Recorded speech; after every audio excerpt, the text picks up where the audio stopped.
કેમ છો? જય શ્રી રામ, જય ભીમ, જય જોહાર સાથે આપણે આપણી મોહિમને આગળ વધારીએ. આપણી કલમ 224 બાકી હતી તો આપણે તેને ચાલુ કરીએ.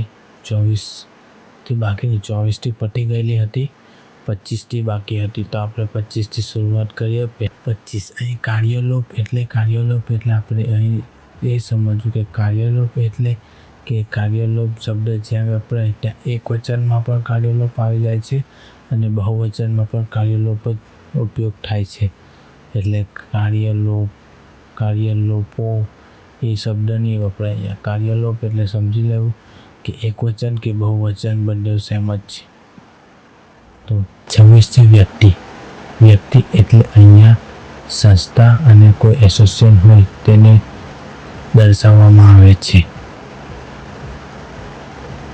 લોકો એટલે કોઈ વર્ગનો અથવા તો કોઈ કોમનો સમાવેશ થાય છે. લોકોને જો સમજવું તો આપણને ખબર છે લોકો એટલે આપણે આવી ગયા. આમાં કેવું બધું બેસિક વસ્તુ નીચેથી સમજાવવામાં આવે છે તો સમજતા જઈશું અને આગળ વધતા જઈશું. 28 છે રાજ્ય સેવક. અહીંયા રાજ્ય સેવક એટલે રાજ્યમાં જે સરકારી નોકરી કરતા હોય તે તો ખરા પણ જે પંચાયતમાં નોકરી કરતા હોય કે પછી કોઈ નાનામાં નાનું ચૂંટણીલક્ષી કામ કરતા જેને સરકાર પગાર ચૂકવતી હોય તેને રાજ્ય સેવક કહેવામાં આવે છે. સમજી લેવું. અહીંયા તો બહુ લાંબુ છે અને બધું સમજાવવા જઈશ તો આપણે તમને ઉપરથી જશે. ખોટું લેવાની જરૂર નથી. રાજ્ય સેવક એટલે સમજી જવું કે જે પણ સરકારી કાર્યથી પગાર લેતું હોય નાનામાં નાનું કોઈ પણ રીતે કોઈ કંપની હોય, કોઈ કંપની સરકારે કોઈ કોન્ટ્રાક્ટ પર કંપની રાખી હોય તેને પણ જો સરકાર પગાર ચૂકતી હોય તો રાજ્ય સેવક સમજવું. 29 છે માનવાનું કારણ. માનવાનું કારણ એટલે કોઈ વ્યક્તિ માટે કોઈ વાતને મનાવવાનું કારણ હોય તો તેને એ સમજવું કે એ માનવાનું કારણ છે.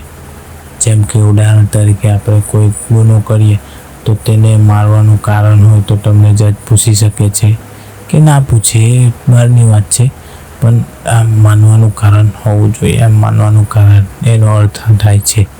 30 છે ખાસ કાયદો. ખાસ કાયદો એટલે અમુક બાબતોને લગતો કાયદો એટલે ખાસ કાયદો. 31 કિંમતી જામીનગીરી. કિંમતી જામીનગીરી એટલે કોઈ દસ્તાવેજથી કોઈ હક પેદા થતો હોય, હકના દસ્તાવેજ હોય તો કિંમતી જામીનગીરી છે એમ સમજવું. વાહન એટલે જળમાર્ગ માટે વપરાતું વાહન. વસ્તુ એટલે બનાવેલું સાધન એટલે વાહન. 33 છે સ્વેચ્છાપૂર્વક. સ્વેચ્છાપૂર્વક એટલે તો આપણને નોર્મલ અર્થ ખબર જ છે. સ્વેચ્છાપૂર્વક એટલે સ્વેચ્છાથી પોતાના મનથી જે કાર્ય આપણે કરીએ છીએ એ સ્વેચ્છાપૂર્વક કર્યું એમ કહેવાય.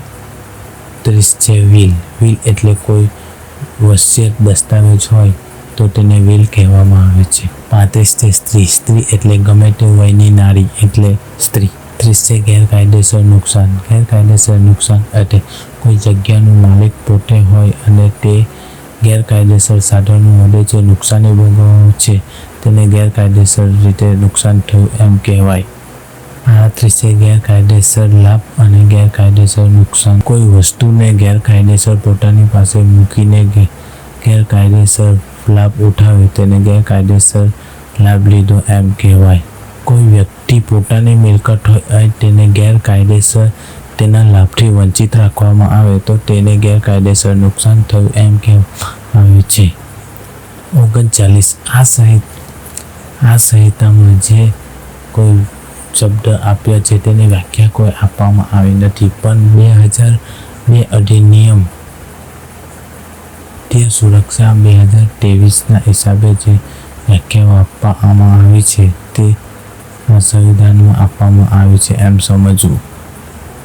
કલમ 2નું અહીંયા સંપૂર્ણ સમાપ્ત થાય છે. કલમ 2માં કંઈ ખાસ હતું નહીં. કલમ 2 એટલે અંદર વ્યાખ્યાઓ જે શબ્દને આ કહેવાય. હવે આગળ જતી કલમોમાં જે શબ્દનો આપણે આ શબ્દનો ઉપયોગ થાય એટલે આપણે સમજી લેવું કે આ શબ્દ એટલે આ વસ્તુ કહેવા માંગે છે. તો આપણે બેઝિક છે, આપણને 1 થી 8 લગી નોર્મલ વસ્તુ આવશે, પછી ધીરે ધીરે આપણા ઇન્ટરેસ્ટનું આવશે. તો હું પણ વિડીયો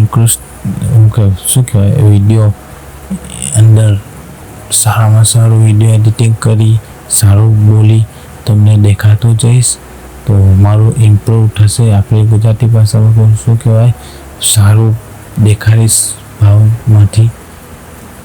તો આપણે જોડાતા રહેજો અને આપણી ચેનલને સબસ્ક્રાઈબ કરતા રહેજો. જેમ જેમ સબસ્ક્રાઈબ વધશે તેમ તેમ આપણો બેકગ્રાઉન્ડ વધશે, આપણો પાવર વધશે. તો આપણે કંઈક કરવાના હશે તો કરી શકશું. તો આપણા મિડલ ક્લાસો સમજતા રહેજો અને મને પણ પ્રોત્સાહન આપતા રહેજો. તો ચાલો, જય શ્રી રામ, જય ભીમ, જય જોહાર. તો નમસ્તે.